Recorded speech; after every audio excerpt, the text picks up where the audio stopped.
ese paso de la sociedad y de ese paso de los espectáculos que empiezan a cambiar, ¿no? Unos días después de que Luis XVI fuera guillotinado, Aparecía. pues de pronto hay un espectáculo de fantasmagoría en París en donde aparece. No solamente lo creen los espectadores, sino la propia policía en aquellos momentos lo cree y detienen al fantasmagórico, y los museos de cera se convierten como en la gaceta de los acontecimientos que suceden, en donde existen imágenes de aquellas cosas que pasan alrededor. La gente va a ver lo que no puede ver normalmente en su vida cotidiana. Claro, fíjate cómo ha cambiado. Hemos pasado de personajes guillotinados a tener a cantantes famosos.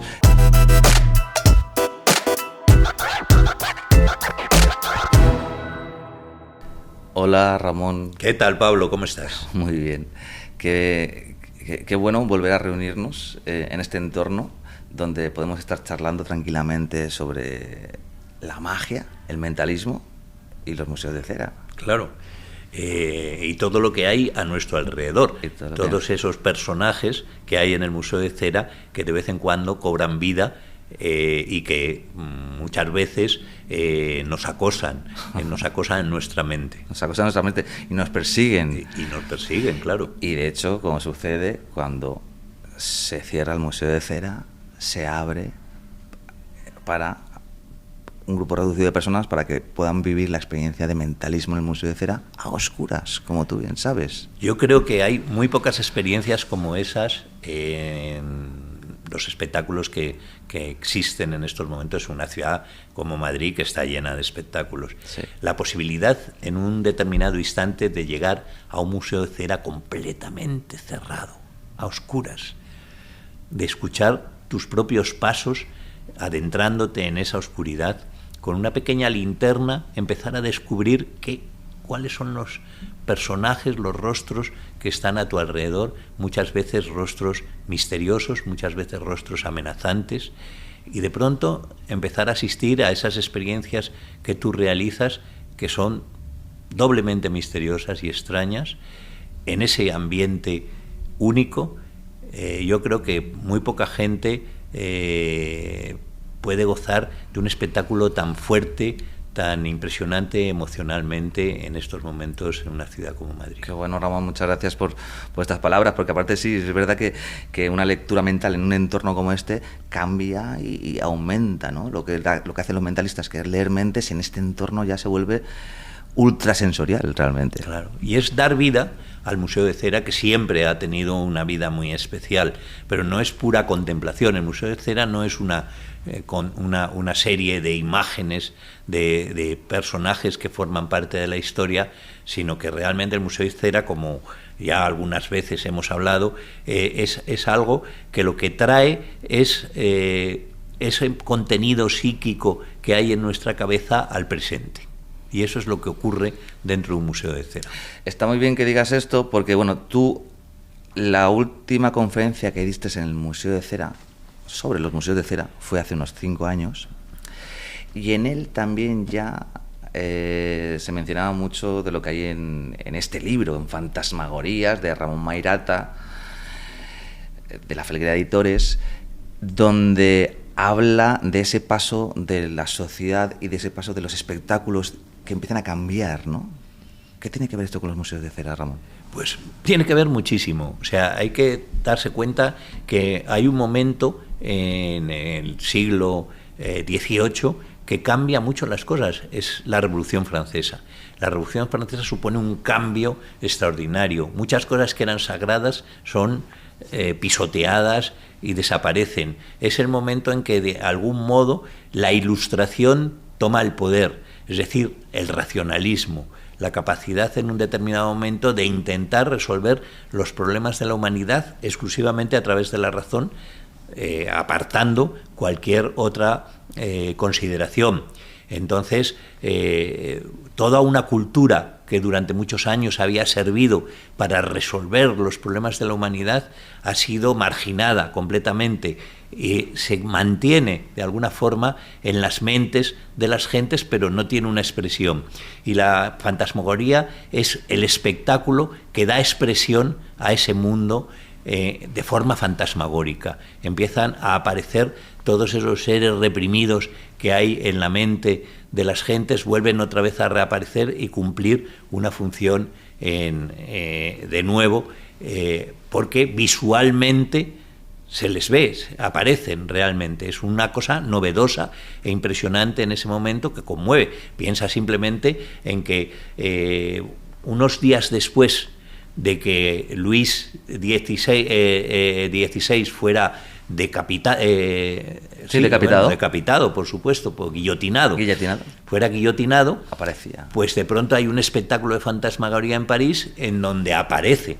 Y claro, la gente... ¿Aparece la cabeza o todo el cuerpo? Sí, aparece... La cabeza decapitada o guillotinada, además, ¿no? Aparece él entero, su cuerpo, como si volviera del otro mundo. Entonces la gente que no sabe cómo funciona la ese tecnología, espectáculo, no desconoce cómo es posible, cree que realmente es el espíritu de Luis XVI que regresa.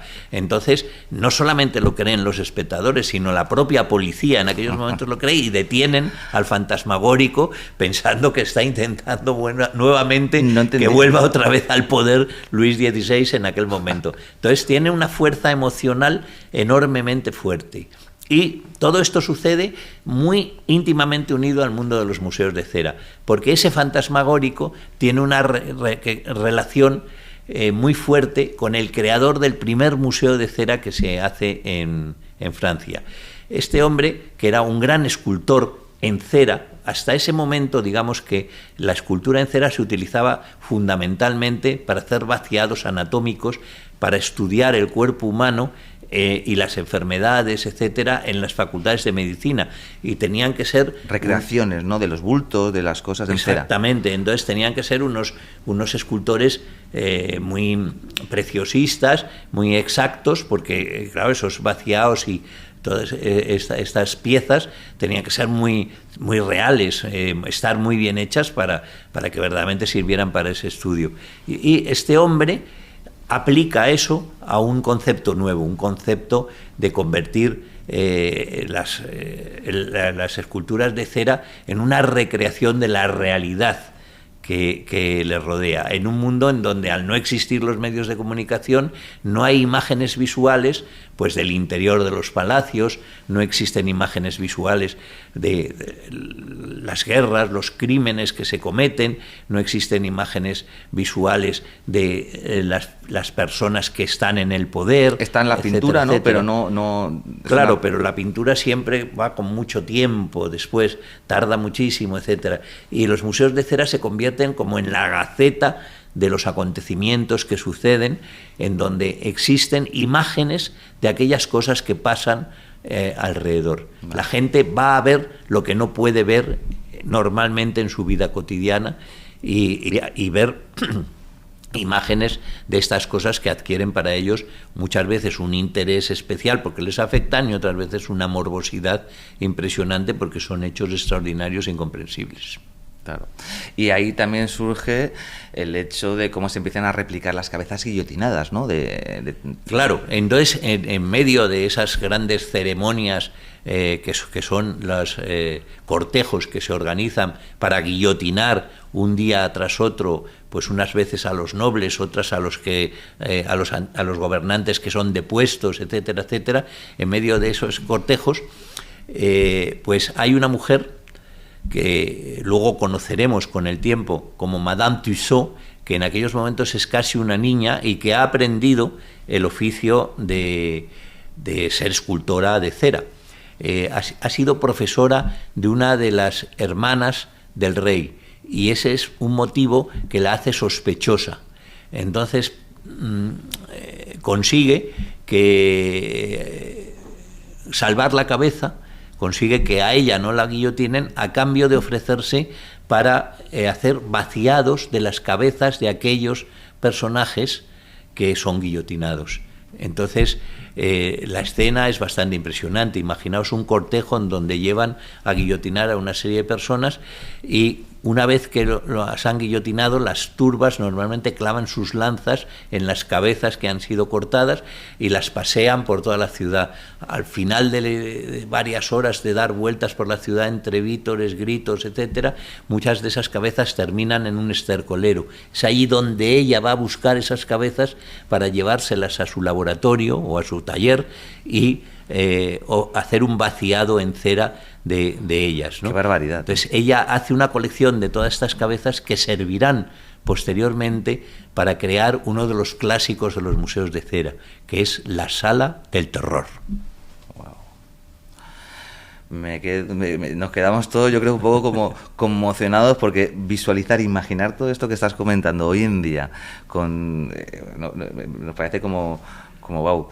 Terrible. Pues ese es el mundo en el que tú normalmente actúas, y ese es el mundo... Y yo soy consciente, y es el mundo donde viene la sombra, de donde viene la luz, que es el Museo de Cera en este momento. Claro, fíjate cómo ha cambiado. Hemos pasado de personajes guillotinados a tener a cantantes famosos, donde lo que se cuida un poco a lo mejor también es el hecho de esos personajes del glamour, ¿no?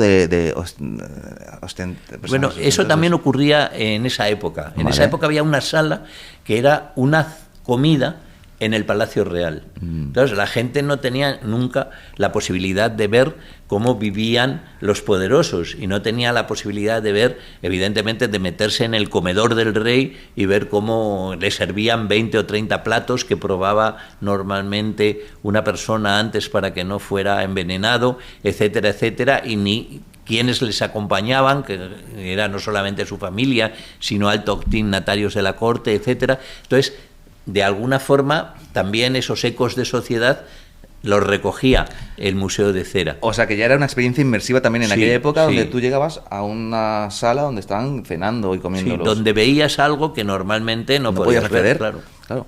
Sí, que tiene mucho sentido con el vínculo actual del Museo de Cera. Pues, es ponerte cerca, pues, esos personajes que en estos momentos fascinan a la gente porque son famosos, etcétera, etcétera, pero que generalmente, cuanto más famosos son, más lejanos son para las personas. Entonces, de pronto, allí los tienes modelados a medio metro tuyo, casi los puedes tocar. Sí. De hecho, ya para ir cerrando todo esto, esta experiencia casi fantasmagórica y del tema de los fantasmas puede también tener que ver con que en muchas ocasiones, incluso hoy en día, se sigan utilizando prendas de vestir que pertenecían realmente a las figuras, ¿no? Por ejemplo, en el museo estaba Dalí al principio de los años 70 con el bastón que el propio Dalí había regalado, pero lo robaron. Por eso ya hubo más seguridad en ese momento, pero eso también vincula y da un poder especial a esos bustos en cera, que así podríamos decir como la magia simpática, real, o el vudú, incluso podríamos hablar de esto, ¿no? Y bueno, los objetos siempre, muchas veces, han encarnado las virtudes de la persona a la que pertenecían esos objetos, ¿no? Y de algún modo sirven como evocación, y también de alguna forma pues es una creencia que en casi todas las culturas se ha tenido, de que hay determinados objetos que adquieren la virtud de la persona a la que pertenecían. Por ejemplo, yo pasé bastantes temporadas estudiando, un tiempo, estudiando la cultura de los nómadas saharianos, y en el Sáhara, todas las cosas que habían pertenecido a los hombres santos, a los grandes santones del territorio, sus libros, sus vestiduras, etcétera, tenían un poder especial, el poder de Baraka. Wow. Que era, de alguna forma, estaban impregnadas de los poderes que estos santos y estas personas tenían, con lo cual a través de ellas, evidentemente, se podían curar enfermedades, resolver entuertos, facilitar muchas cosas, ¿no? O sea, servían para eso. Y entonces, bueno, de alguna forma es lo que ocurre, que los objetos tienen siempre ese valor. En el mundo de la magia sigue habiendo un objeto fundamental, por ejemplo, que es la varita mágica. La varita mágica puede transformar, cambiar, metamorfosear las cosas, pero el gesto de la varita muchas veces es necesario para que se produzca esa transformación. Como el gesto hipnótico casi también, ¿no? Exactamente, como el mentalista también tiene sus propios gestos a la hora de en un determinado momento provocar una transformación que se va a producir en ese momento en el escenario. Qué bueno. Así que fíjate, el museo, entonces, un museo de cera tiene unas lecturas a varios niveles, el museo de cera. Puede tener lecturas a varios niveles, no solamente visuales, sino también simbólicos, con la impregnación de los objetos. Ramón Mairata, ha sido un placer. Pues muchas gracias. Hablar contigo. Y para mí también ha sido un placer.